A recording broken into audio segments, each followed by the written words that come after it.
Hi everyone, I'm Cody, and I did my ethnographic interview with a woman that I actually met through an ESL class that I volunteer at a church in downtown Durham, and her name is Sine. She's a Korean woman, and she's been here in America for the past year. She's actually about to leave. Her husband came here to study at Duke, and then they're leaving in about a month. So Sine was really wonderful, and I really enjoyed getting to know her, and through her knowing a little bit more about Korean culture.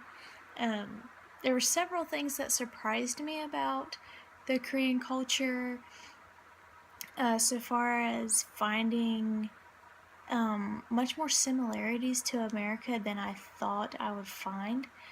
It was really interesting as I talked about the family structure, social structure, national, local structure, all of those topics. She really talked a lot about how Confucianism has influenced basically all aspects of Korean culture. In one way that it has influenced Korean culture is that it is patriarchal. The male is definitely dominant in the household. Not only that, there's firstborn privilege, so firstborn children are always privileged as far as inheritance is concerned. However, sons are basically always valued above the daughters, because, and Sine quoted, because raising a boy costs more.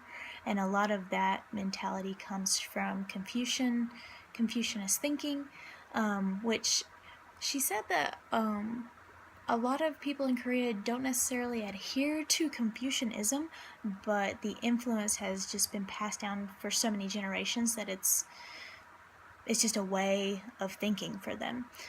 The culture is also very homogenous, and she actually said, when I asked her to expound on that, and I asked her why she thinks that is the way that it is, she said, it makes life simple and safe, but also very uncomfortable too.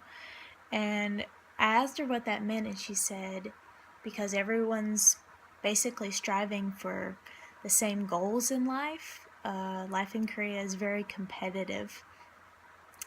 So she said it was a little uncomfortable that everyone's kind of wanting to do the same thing.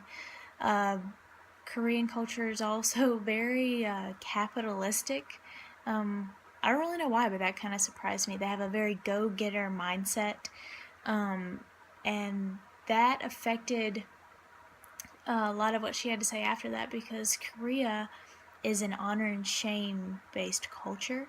So when she paired that with like a very capitalist society, we talked about the poor and the homeless. She said they're viewed as very lazy people.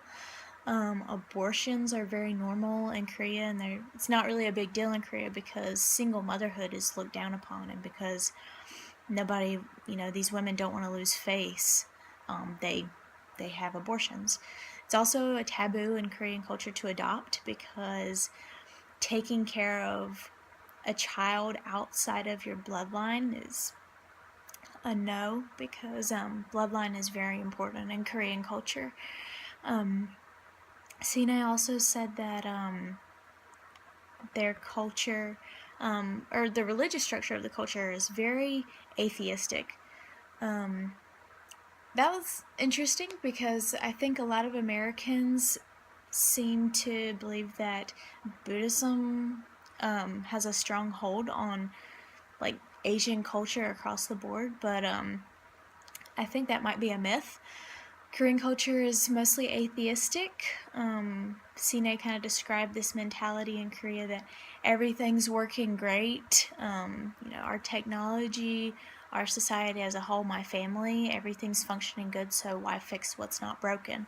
And Sine actually said that many people have the idea that there's not really any room for God in their culture. So altogether, I think Korean culture and American culture, there were a lot of similarities that I wasn't expecting, and me and her got to talk about that for actually hours. She was very transparent with me, and I was really grateful for that. And it was a really good experience to get to know her and her culture. And I really look forward to learning more about it. I had the opportunity to live in China last year for half a year, and just Asian culture in general has really affected my life, and I think I'm just really excited to see what the Lord has in store for me as I serve overseas, perhaps in an Asian context. So, thank you again for the opportunity.